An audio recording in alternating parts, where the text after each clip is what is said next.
I were to close down, man, like, you know, it would be a very sad time in not just for me, but for my students as well, you know, for me. And it's not about closing this down and going to another place. This is my home, like, you know what I'm saying? Like these walls, these mats, like everything in this gym, in this academy is home to many people. You know what I'm saying? This is a place that people come, not just my students, people come from all over the world. I feel that 10th Planet San Diego is a big part of the 10th Planet history. And you know, I would feel that this place needs to be open to keep on building the history that 10th Planet has.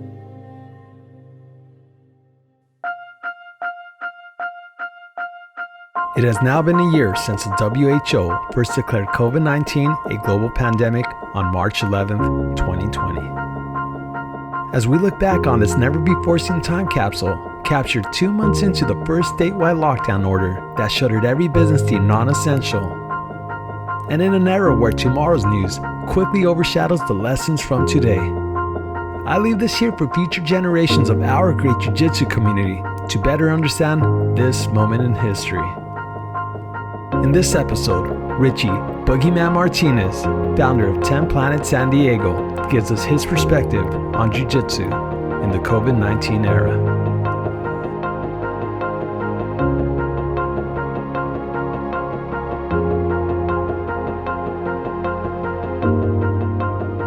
Yeah, so when this all started, the COVID-19, it was kind of, you know, we saw it kind of closing down in different areas, different places. We felt that it was the best thing to do at the time. We weren't aware of what was happening as everybody else. You know, nobody really knew what was going on.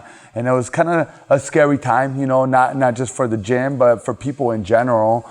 What I was doing is we were teaching Zoom classes for our students, you know, like trying to keep them engaged, trying to keep on pushing that kind of stuff so they could be kind of still active with Jiu-Jitsu, with working out, didn't gain a bunch of weight or didn't, you know, just something to do, something to look forward to each day. And while I was doing that, somebody called that we were teaching classes and I got actually like a ticket. So I you know, told the officer that it was untrue, you know, that there was no classes being held in my school, that I was teaching, you know, Zoom classes for my students that weren't doing anything, that were at home, you know, and, you know, they cited me. And then after that, that's kind of when things kind of went a little bit kind of dark. What a strange time this truly was. I remember on this day, as we drove 2 hours south to San Diego to interview Boogie, I felt a sort of uneasiness, as I wasn't exactly a member of the media and technically had no essential business reason to travel outside of my home in Los Angeles County.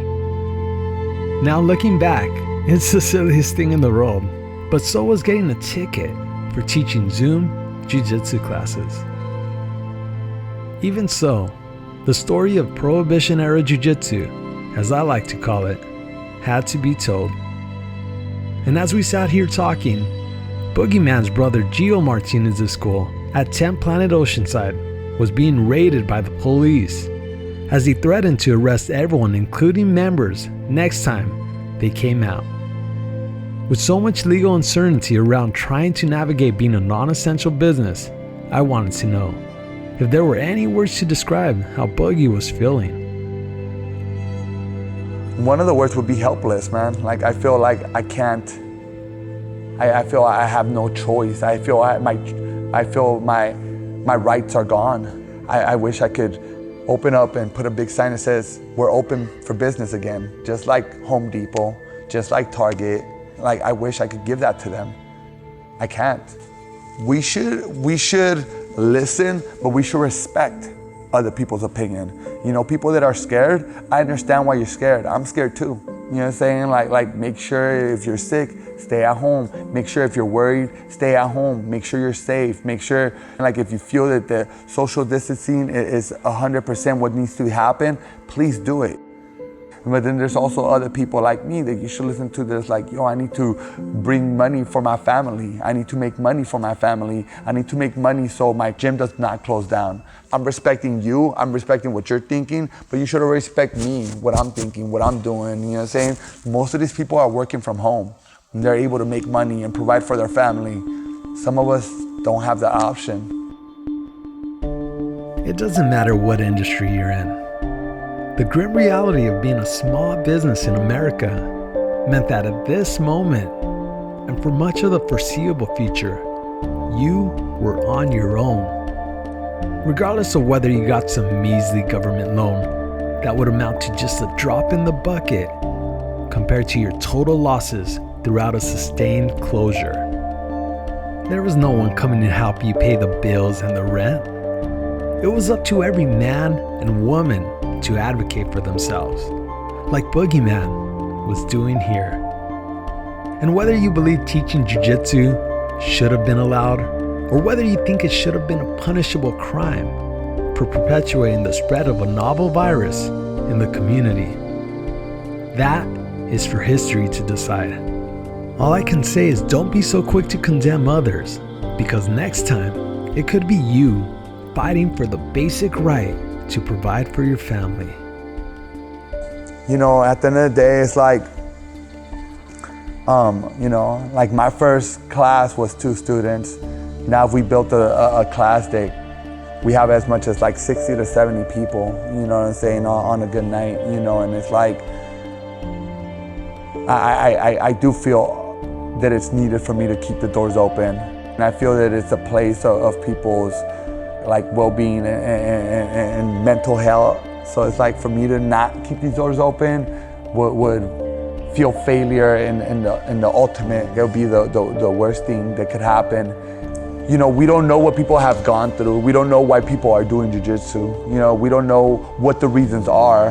And I want to be able to give what they need in the time of need, you know what I'm saying? Especially now, like there's so many people that I see out there and they're like talking about how much they're drinking every night, you know what I'm saying? Like people are low-key becoming alcoholics, you know what I'm saying? Like as much as like it becomes like fun, like they're drinking every night, like that's a bad habit.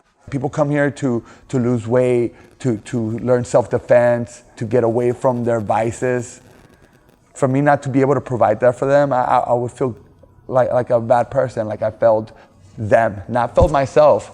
I failed them, and I don't want to be able to. I don't want to do that for them, for that reason. You know what I'm saying? I don't want to fail my students. I don't want to fail my friends, my family. So yeah, like I feel I need to keep these doors open at the end of the day, and you know, I'll do everything in my powers to do that. According to the CDC, issues with mental health, substance abuse, and suicide ideation have skyrocketed throughout the pandemic. Now, as I look back on a year living through this nightmare, I can't help but think of how many times I've struggled myself with my own mental health. The truth is, for most of us, it is more than just a workout. Jiu-Jitsu is our therapy. That doesn't mean we shouldn't do our part to mitigate the spread of COVID-19. It just means we should listen to all the symptoms of a struggling society before prescribing a one-size-fits-all antidote for everyone. I believe that nothing is as black and white as our media would like us to believe. And in times like this, it's okay to be scared. I know I was, and as it turned out, so was Boogie. The biggest thing that scares me is not being able to get back to where we were. Like, that's the scariest thing, losing my school. Like, losing family members, you know what I'm saying? Because people don't know how to deal with it. We're still in a place that there's no cure for what's happening, or 100% cure. At the end of the day, like that's what scares me. It's like not being able to get back to a life that we're comfortable. For me, jiu-jitsu is my comfort zone, and not being able to provide for other people to get comfortable, it's scary to me. That's the biggest scares for me right now, man. And you know, I worked really hard to get to where I'm at. Like I worked day and night, you know what I'm saying? Sleepless nights, sleepless hours, and I'm scared that I'm not gonna be able to get that back, you know, but I've gotten here and I know I could get back here if we're able to. So, you know, I feel that right now we're we're seeing light ahead of the tunnel, and I just hope that we could actually get there. With vaccines slowly rolling out throughout America, it does finally seem like we're getting to the light at the end of the tunnel. Although we have paid a very dear price, as many of us, myself included, have lost a loved one due to COVID-19. If you take anything away from this series, I hope it's that you realize it's good to listen to people who have varying perspectives. After all, that is how we can truly grasp what is really going on within our communities, both on and off the mats. Like Sean Fowler said before, life doesn't get easier, we get tougher. As I search within my heart to find some sort of way of synthesizing all that I've learned throughout this difficult year, I believe it's that although the loss of a business is always tragic, businesses can be rebuilt, but the loss of a loved one is forever. So please, take care of your family. But remember, everyone takes care of their family differently. And every business is essential to the families that rely on that business. These kind of times are hard, but at the end of the day, it's like we've dealt with this many years in the past. Maybe not ourselves, but our great-grandparents and our great-great-great-grandparents, and they have survived and we're still here. I don't know how long this is gonna last, but it looks like we're going the right direction. And I know that people are scared, but you should be scared to a certain extent, but don't live your life in fear. You know, stay positive, because that's all we have, you know what I'm saying? We have each other, and if we scare people, then there's gonna be fear spreading throughout the world over and over again. Make sure that you're spreading love instead of fear, you know what I'm saying? I feel that that's the best thing that we could do for ourselves and for the people around us.